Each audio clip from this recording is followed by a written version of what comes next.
Oke, shalom Bapak Ibu yang ada di rumah. Sekali lagi shalom. Kita bersuka akan memuji nama Tuhan Yesus.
panjangnya, betapa lebarnya kasih setiamu.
Kami mau menyembah-Mu lebih lagi Tuhan.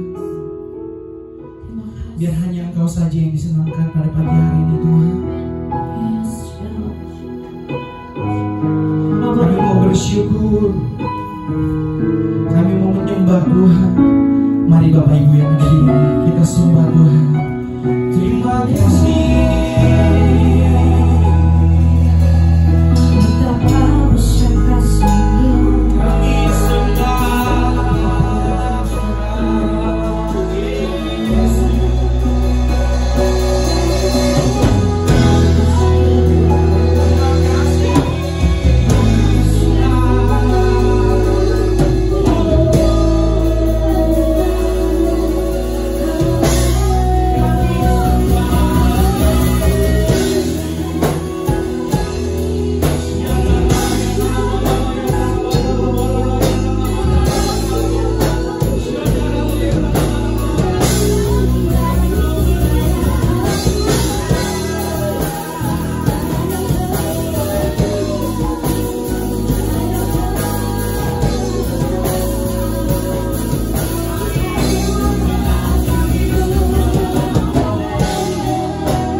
suka atas perbuatanmu.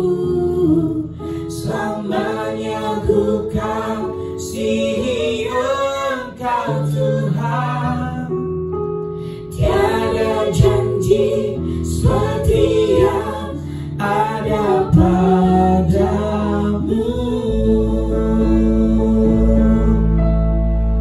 Nyanyi dan bersoraklah bagi Dia, pujian hormat kuasa bagi Raja.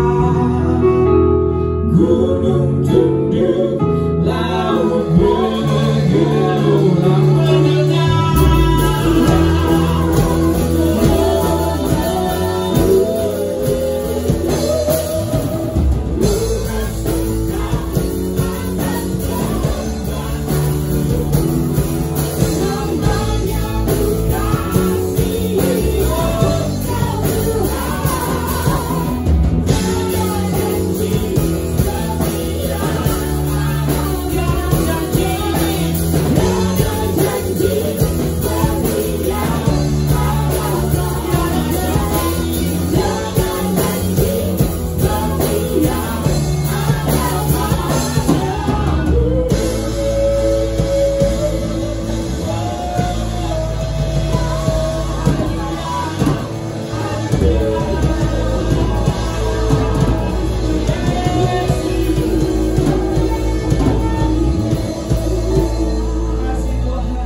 Shalom semuanya. Alkitab berkata bahwa Kristus telah mati karena dosa-dosa kita. Dia dikuburkan, tetapi pada hari yang ketiga Dia dibangkitkan. Setelah itu selama 40 hari Tuhan Yesus menampakkan diri kepada lebih dari 500 murid-muridnya untuk membuktikan bahwa Dia hidup. Dan dengan disaksikan oleh murid-muridnya, Tuhan Yesus terangkat ke sorga. Pesan terakhir Tuhan Yesus kepada murid-muridnya seperti yang tertulis dalam Kisah Para Rasul 1 ayat 8. Tetapi kamu akan menerima kuasa kalau Roh Kudus turun ke atas kamu, dan kamu akan menjadi saksiku di Yerusalem dan di seluruh Yudea dan Samaria dan sampai ke ujung bumi. Kalau saudara adalah murid Tuhan Yesus, berarti pesan ini juga buat saudara dan saya. Setelah Tuhan terangkat ke sorga, 120 murid-murid berkumpul di kamar loteng di Yerusalem. Mereka melakukan ini karena Tuhan Yesus memerintahkan agar mereka jangan pergi dari kota Yerusalem sebelum diperlengkapi dengan kuasa dari tempat tinggi. Apa yang mereka lakukan? Mereka semua bertekun dengan sehati dalam doa bersama-sama. Artinya mereka berdoa, memuji dan menyembah Tuhan dalam unity siang dan malam. Ini adalah prinsip restorasi Pondok Daud. Setelah 10 hari mereka melakukan itu, pada hari raya Pentakosta, tiba-tiba terdengarlah seperti tiupan angin keras di ruangan itu. Kemudian tampaklah lidah-lidah seperti nyala api, bertebaran dan hinggap kepada mereka masing-masing. Dan mereka dipenuhi dengan Roh Kudus, dengan tanda awal berbahasa roh. Setelah itu mereka dipakai oleh Tuhan untuk menjadi saksinya. Mereka melakukan amanat agung Tuhan Yesus. Peristiwa pencurahan Roh Kudus ini kita sebut sebagai Pentakosta yang pertama. Ku mau hidup seturut kehendak Tuhan. Ku mau memberi semua yang ku dapat berikan. Ku mau cinta Dia lebih dari semua. Ku tak dapat membalas kasih-Nya. Ku mau hidup seturut kehendak Tuhan. Ku mau memberi semua yang ku dapat berikan. Ku mau cinta Dia lebih dari semua. Ku tak dapat membalas kasih-Nya. Ku tak dapat membalas kasih-Nya. Ketika Tuhan Yesus ditanya oleh murid-muridnya mengenai tanda kedatangan Tuhan Yesus kembali dan tanda kesudahan dunia ini, salah satunya Tuhan Yesus menjawab dari Matius 24 ayat 14. Dan Injil kerajaan ini akan diberitakan di seluruh dunia, menjadi kesaksian bagi semua bangsa. Dan sesudah itu barulah tiba kesudahannya.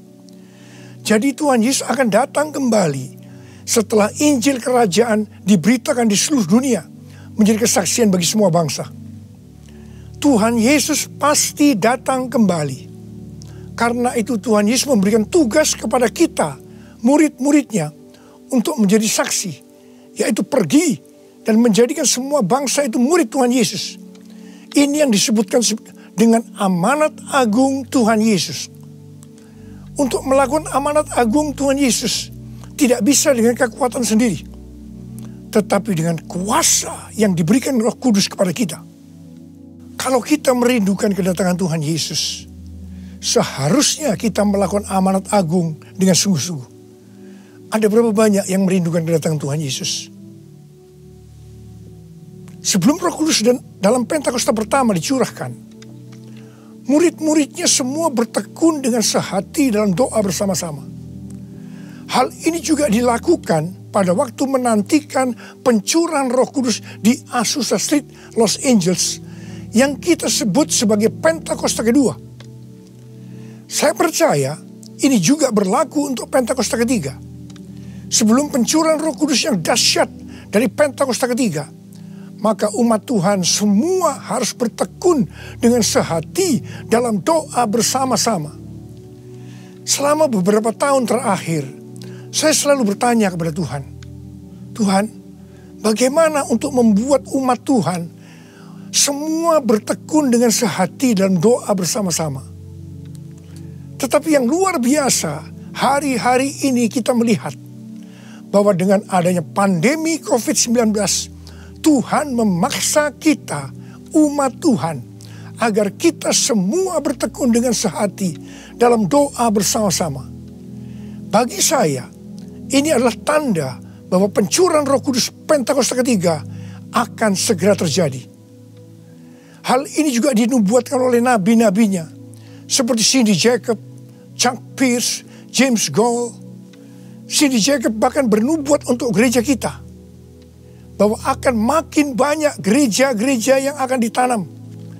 Dan akan banyak muncul murid-murid Tuhan Yesus. Kemuliaan Tuhan akan turun di gereja-gereja ini. Dan bahkan mereka, yaitu saudara akan diutus sampai ke ujung-ujung bumi. Sedangkan James Goll melihat bahwa orang-orang di Indonesia sedang catching the fire. Pada saat murid-murid Tuhan Yesus dipenuhi Roh Kudus, tanda awalnya adalah mereka berbahasa roh. Saya rindu agar saudara semua dibaptis Roh Kudus dengan tanda awal berbahasa roh, karena banyak manfaatnya. 1 Korintus 14 ayat 2 berkata, siapa yang berkata-kata dengan bahasa roh, tidak berkata-kata kepada manusia, tetapi kepada Allah. Sebab tidak ada seorang pun yang mengerti bahasanya. Oleh roh ia mengucapkan hal-hal yang rahasia. Karena itu pada waktu kita berkata-kata dalam bahasa roh, kita merasakan hadirat Tuhan. Ada sukacita yang akan memenuhi kita. Seperti yang dikatakan dalam Mazmur 16 ayat 11. Di hadapanmu ada sukacita berlimpah-limpah. Di tengah-tengah pandemi ini, kita perlu mengalami sukacita yang berlimpah-limpah untuk melawan ketakutan, kekhawatiran, kepanikan. 1 Korintus 14 ayat 4 berkata, siapa yang berkata-kata dengan bahasa roh, ia membangun dirinya sendiri. Artinya, manusia roh kita yang akan dibangun. 1 Korintus 14 ayat 14 dan 15 berkata, Jika aku berdoa dengan bahasa roh, maka rohkulah yang berdoa. Tetapi akal budiku tidak turut berdoa. Jadi, apakah yang harus kubuat? Aku akan berdoa dengan rohku, tetapi aku akan berdoa juga dengan akal budiku. Aku akan menyanyi dan memuji dengan rohku, tetapi aku akan bernyanyi dan memuji juga dengan akal budiku. Manusia itu terdiri dari roh, jiwa, dan tubuh. Semuanya itu harus bisa memuji Tuhan. Kita memuji Tuhan dengan tubuh kita, dengan cara bertepuk tangan, mengangkat tangan, melompat, menari, dan lain-lain. Dan kita memuji Tuhan dengan akal budi kita, jiwa kita, kalau kita menggunakan bahasa yang kita mengerti. Contoh bahasa Indonesia, bahasa Inggris, Mandarin, dan lain-lain. Dan roh kita akan berdoa, memuji, dan menyembah kalau kita berbahasa roh. Kalau kita berkata-kata dalam bahasa roh, kita akan bisa berdoa, memuji, dan menyembah lebih lama dibandingkan kalau kita menggunakan bahasa yang kita mengerti. Karena itu, sekali lagi saya merindukan agar semua saudara bisa berbahasa roh. Katakan amin. Apa yang terjadi setelah murid-murid dipenuhi dengan Roh Kudus sehingga membuat banyak orang bertobat? Hal yang pertama, Petrus berkhotbah sekitar 5 menit. Dan sekitar 3.000 orang bertobat dan dibaptis. Petrus berkhotbah dengan kuasa Roh Kudus. Menurut data dari PBB, pada zaman itu populasi dunia sekitar 300 juta orang. Sekarang penduduk dunia sekitar 7,8 miliar.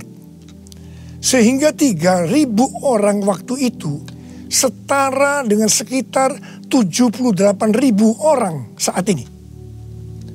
Kita harus percaya bahwa sekali berkhotbah 78.000 orang bertobat dan dibaptis.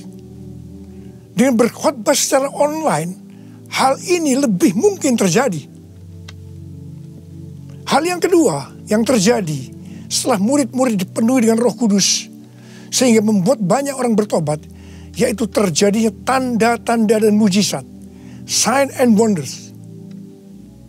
Para rasul dipakai oleh Tuhan untuk mengadakan tanda-tanda dan mujizat. Petrus dan Yohanes menyembuhkan orang lumpuh sejak lahir. Bayangan Petrus saja bisa menyembuhkan orang. Sapu tangan atau kain yang pernah dipakai oleh Paulus, jika diletakkan pada orang sakit atau orang yang dirasuk setan, maka orang itu akan sembuh. Tuhan Yesus berkata dalam Markus 16 ayat 15 sampai dengan 18, bahwa kalau kita pergi untuk memberitakan Injil, maka tanda-tanda dan mujizat, sign and wonder akan menyertai kita. Sejak tahun 2006, saya diperintahkan Tuhan untuk mengadakan kebaktian kesembuhan ilahi.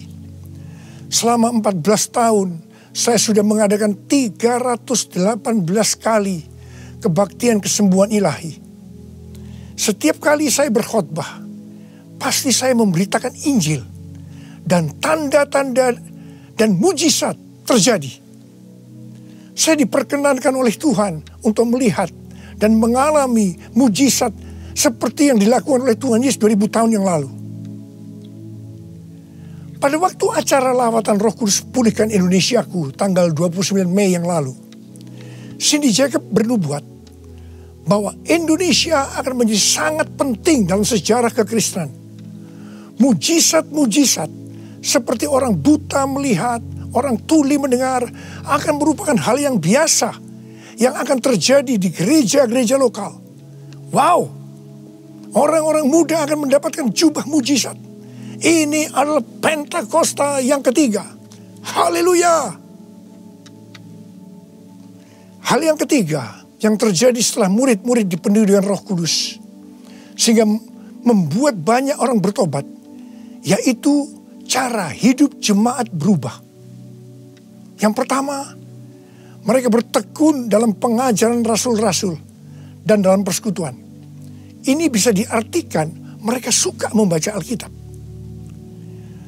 Judul Mazmur 119 yang merupakan pasal dengan ayat terpanjang dalam Alkitab adalah bahagianya orang yang hidup menurut firman Tuhan. Jadi orang yang hidup sesuai dengan firman Tuhan itu akan berbahagia. Dalam pandemi COVID-19 kita harus banyak membaca, merenungkan dan melakukan firman Tuhan agar supaya kita berbahagia. Sehingga kita bisa mengatasi segala dampak yang buruk akibat pandemi COVID-19. Mazmur 119 ayat 105 berkata, firman-Mu itu pelita bagi kakiku dan terang bagi jalanku. Firman-Mu pelita bagi kakiku, terang bagi jalanku. Firman-Mu pelita bagi kakiku, terang bagi jalanku. Waktu ku bimbang dan hilang jalanku, tetaplah Kau di sisiku. Dan takkan ku takut asal Kau di dekatku, besertaku selamanya.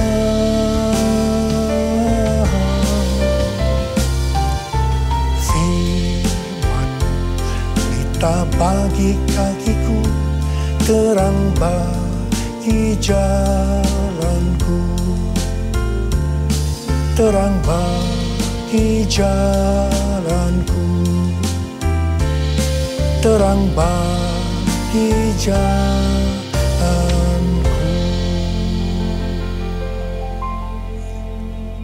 Tuhan memberikan tema tahun 2020 adalah tahun dimensi yang baru. Kita tidak pernah menyangka bahwa tahun dimensi yang baru adalah seperti sekarang ini. Di mana dengan adanya pandemi COVID-19, kita sekarang memasuki new normal. Ayat emas yang Tuhan berikan adalah dari 2 Korintus 3 ayat 18 dan Ulangan 28 ayat 13 dan 14. Melalui 2 ayat emas ini, Tuhan berkata bahwa kalau kita makin serupa dengan gambar Yesus, yang berarti kemuliaan Dia di dalam kita semakin besar, maka berkat secara jasmani yang akan kita terima akan semakin besar. Kita diberkati untuk menjadi berkat. Katakan amin. Engkau diangkat menjadi kepala dan bukan ekor. Engkau akan tetap naik dan bukan turun. Wow. Tanggal 1 Januari 2020, saya digerakkan oleh Roh Kudus untuk berkata bahwa memasuki tahun 2020 dalam bekerja mencari nafkah tidak bisa dengan cara yang lama, tetapi harus menuruti firman Tuhan, tuntunan Tuhan. Ternyata hal-hal ini yang sedang terjadi. Kita sedang memasuki resesi ekonomi secara global. Cara-cara yang lama dalam bekerja sudah tidak bisa dipakai lagi. Kita harus bekerja menurut tuntunan firman Tuhan. Kita harus peka terhadap suara Tuhan. Untuk itu, kita harus menjadi serupa, makin menjadi serupa dengan gambarnya. Orang yang menjadi serupa dengan gambarnya, itu adalah murid Tuhan Yesus. Dengan goncangan ekonomi global yang sedang terjadi saat ini, banyak dari generasi milenial dan generasi Z harus menghadapi kenyataan bahwa betapa rapuhnya budaya mereka dan kehidupan yang dibangun di atasnya. Padahal selama ini mereka begitu percaya diri dan bahkan sombong. Maaf, mereka merasa tidak perlu melibatkan Tuhan. Tidak perlu bertanya kepada Tuhan dalam sebuah resep kesuksesan. sekarang mereka akan tergoncang. Karena itu saya percaya bahwa melalui pandemi COVID-19 ini, banyak orang-orang muda yang bertobat dari cara-cara yang lama. Mereka kalau mau diberkati dalam seluruh yang dikerjakan, engkau harus menjadi murid sehingga peka terhadap tuntunan Tuhan. Tidak salah kalau akan terjadi kebangkitan generasi Yeremia, yaitu anak-anak muda yang dipenuhi dengan Roh Kudus, cinta mati-matian kepada Tuhan Yesus, tidak kompromi terhadap dosa, dan akan memenangkan banyak jiwa. Hal yang kedua, cara hidup jemaat berubah. Mereka selalu berkumpul memecahkan roti dan berdoa. Ini bisa dikatakan bahwa mereka hidup dalam unity dan suka berdoa. Yang ketiga, cara hidup jemaat berubah. Mereka suka memberi. Suka memberi. Sehingga tidak ada yang berkekurangan. Dalam keadaan krisis ekonomi ini, kita diperintahkan oleh Tuhan untuk memberi dan menabur. Kisah Para Rasul 20 ayat 35b berkata, adalah lebih berbahagia memberi daripada menerima. Saudara harus saling memperhatikan mereka-mereka yang ada di kul-kul. Cara hidup jemaat berubah. Mereka selalu bergembira dan dengan tulus hati sambil memuji Allah. Jadi, mereka semua suka membaca Alkitab, suka berdoa, unity, suka memberi, suka memuji Allah dengan gembira dan tulus hati. Dan dikatakan mereka disukai semua orang. Dan tiap-tiap hari jumlah orang yang diselamatkan bertambah. Haleluya! Haleluya! Haleluya! Haleluya! Haleluya! Haleluya!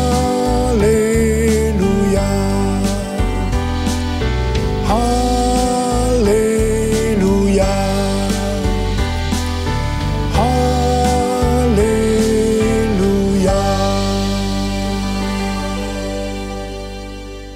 Kemudian, apa yang terjadi setelah itu? Goncangan terjadi. Aniaya yang hebat terjadi kepada orang-orang percaya di Yerusalem. Selain rasul-rasul, mereka semua harus lari ke seluruh daerah Yudea dan Samaria. Dan pada akhirnya ke ujung bumi. Mereka selama ini berada di zona nyaman di Yerusalem. Mereka biasa berkumpul dalam unity, membaca Alkitab, berdoa, dan memuji bersama-sama dengan sukacita. Suka memberi, sehingga tidak ada yang berkekurangan. Mereka berpikir menjadi orang Kristen hanya seperti itu. Mereka lupa bahwa mereka harus pergi menginjil. Caranya bagaimana? Aniaya diizinkan oleh Tuhan. Saya percaya melalui goncangan pandemi COVID-19 ini, kita umat Tuhan yang selama ini ada di zona nyaman, juga akan dipaksa untuk melakukan amanat agung Tuhan Yesus, yaitu pergi menjadikan semua bangsa murid Tuhan Yesus. Katakan amin. Selain goncangan, juga terjadi perubahan paradigma dalam pelayanan. Selama ini murid-murid Tuhan Yesus mempunyai pengertian bahwa yang memperoleh keselamatan hanya orang-orang Yahudi saja. Tetapi dengan adanya pertobatan dari Kornelius yang bukan orang Yahudi, dan Roh Kudus turun ke atas mereka dan mereka berbahasa roh. Dengan perdebatan yang cukup panjang, akhirnya lewat kesaksian Petrus, para rasul dan seluruh orang percaya di Yudea dapat menerima bahwa keselamatan bukan hanya untuk orang Yahudi saja, tetapi untuk semua bangsa, termasuk bangsa Indonesia. Katakan amin. Dengan adanya pandemi COVID-19, kita juga mengalami perubahan paradigma dalam pelayanan kita. Yang tadinya kita beribadah di gedung gereja, kita berkumpul bersama-sama, bisa berjabatan tangan, saling berpelukan, menyatakan kasih kita, melakukan penumpangan tangan. Sekarang berubah total menjadi ibadah online. Bahkan ada yang tidak bisa melakukan online, sehingga tidak bisa beribadah. Kita memasuki new normal dan tidak bisa melakukan seperti hal-hal di atas. Kita tidak tahu dengan pasti bentuk ibadah kita selanjutnya. Tetapi yang Tuhan mau, kita bisa menerima perubahan paradigma dalam pelayanan ini. Karena sama seperti yang terjadi pada waktu itu, dengan adanya perubahan paradigma, justru terjadi penuaian yang jauh lebih besar. Itu juga yang akan terjadi pada kita pada hari-hari ini. Saya mau berdoa buat saudara. Mari angkat tangan saudara. Kita nyanyikan lagu ini bersama-sama. Curahkanlah kuasa-Mu Tuhan, mujizat terjadi di tempat ini. Amin. Curahkanlah kuasa-Mu Tuhan, mujizat terjadi sekarang ini. Curahkan ya Tuhan, curahkanlah kuasa-Mu Tuhan, mujizat terjadi di tempat ini. Haleluya. Curahkanlah kuasa-Mu Tuhan, mujizat terjadi sekarang ini. Mujizat terjadi sekarang ini. Mujizat terjadi sekarang ini.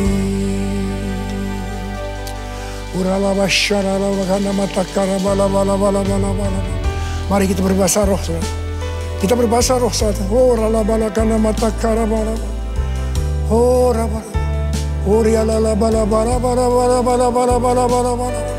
Oh Yesus, oh Yesus, Yesus. Oh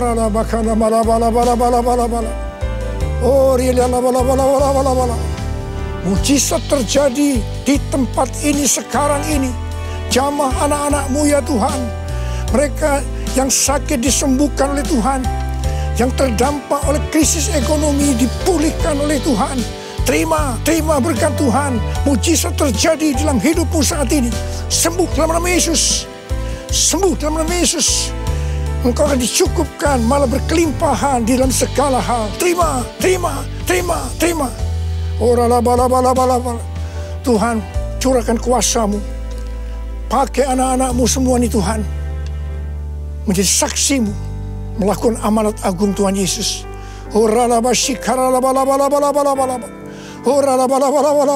Tuhan terima kasih. Perlindungan-Mu di masa pandemi ini buat anak-anak-Mu. Engkau mengasihi anak-anak-Mu semua. Hamba berdoa buat mereka. Hamba berdoa. Curahkan damai sejahtera-Mu pada mereka ya Tuhan. Terima kasih ya Bapak. Terima kasih Bapa. Dalam nama Yesus kami berdoa. Bersama-sama katakan amin. Mari saudara-saudara, kita akan masuk dalam perjamuan kudus. Kita akan mengingat ayat ini. Sebab setiap kali kamu makan roti ini dan minum cawan ini, kamu memberitakan kematian Tuhan sampai Ia datang. Perjamuan kudus adalah perjamuan Tuhan sendiri. Setiap kali kita masuk dalam perjamuan kudus, Tuhan selalu berkata, biarlah ini menjadi peringatan akan daku. Karena itu mari, arahkan hati saudara kepada kebaikan Tuhan. Kita akan mengingat kebaikan Tuhan. Mari, tundukkan kepala. Tuhan, siapakah kami ini sebelum kami mengenal Engkau? Kami semua orang berdosa. Upah dosa adalah maut, mati. Tapi Engkau yang tidak berdosa telah dijadikan dosa oleh karena kami. Engkau harus turun dari surga mulia, mati kami dengan penderitaan yang luar biasa. Sungguh betapa baiknya Engkau ya Tuhan. Engkau jadikan kami sebagai anak-anak-Mu. Engkau tuntun, Engkau bela, Engkau lindungi. Engkau tegur kalau kami salah. Engkau sembuhkan kami. Tuhan, itu Engkau ya Abah. Itu Engkau. Saudara, Tuhan akan memberkati saudara melalui perjamuan kudus. Tapi Tuhan mau kita makan dan minum dengan cara yang benar. Oleh karena itu sekarang masing-masing berdoa. Introspeksi. Lihat keadaan dirimu masing-masing. Jangan menyimpan dosa. Kalau saat ini Tuhan ingatkan ada dosa yang harus diselesaikan, langsung minta ampun. Katakan, ampuni saya Tuhan. Ampuni, ampuni, ampuni saya Tuhan. Tuhan, ampuni anak-anak-Mu Tuhan. Ampuni anak-anak-Mu ya Tuhan. Layakkan kami untuk masuk dalam perjamuan kudus hari ini. Betapa baiknya Engkau ya Tuhan di tengah-tengah pandemi ini. Engkau terus menyertai kami anak-anak-Mu. Terima kasih Bapa. Kami akan masuk dalam perjamuan kudus dengan hati yang penuh ucapan syukur. Dalam nama Yesus. Amin. Sekarang mari angkat roti di tangan kanan saudara tinggi-tinggi. Sebab apa yang telah kuteruskan kepadamu telah aku terima dari Tuhan. Yaitu bahwa Tuhan Yesus pada malam waktu ia diserahkan mengambil roti. Dan sesudah itu ia mengucap syukur atasnya. Dia memecah-mecahkannya dan berkata, inilah tubuhku yang diserahkan bagi kamu. Perbuatlah ini menjadi peringatan akan aku. Saudara yang kasih Tuhan, bukankah roti yang kita pecah-pecahkan ini adalah persekutuan kita dengan tubuh Kristus? Mari kita makan dalam nama Yesus.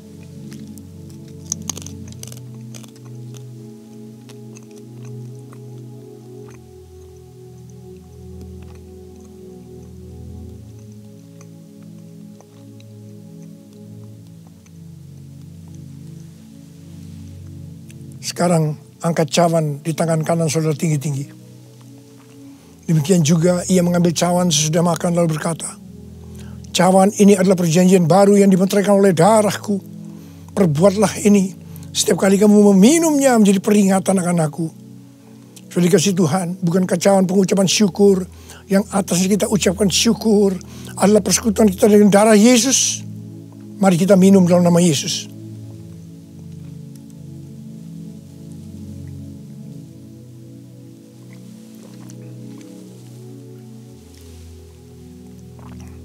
Mari, angkat tangan saudara. Ucapkan syukur. Dengan suara, jangan diam. Tuhan, kami terima kasih ya Tuhan. Kami bersyukur ya Tuhan, terima kasih. Terima kasih, terima kasih ya Tuhan. Kami bersyukur buat kebaikan Tuhan. Kami bersyukur buat kebaikan Tuhan. Oh, terima kasih.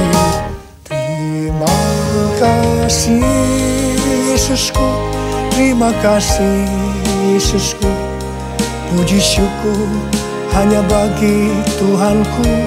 Terima kasih Yesusku, terima kasih Yesusku. Puji syukur hanya bagi Tuhanku. Puji syukur hanya bagi Tuhanku. Puji syukur hanya bagi Tuhanku.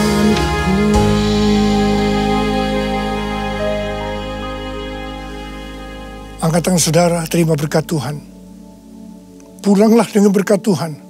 Kasih karunia yang berlimpah-limpah daripada Allah Bapa dalam anak yang tunggal Yesus Kristus. Persekutuan yang manis dengan Roh Kudus menyertai saudara sekalian mulai hari ini sampai Tuhan datang menjemput kita di awan-awan dan bahkan sampai selama-lamanya. Yang percaya bersama-sama katakan amin.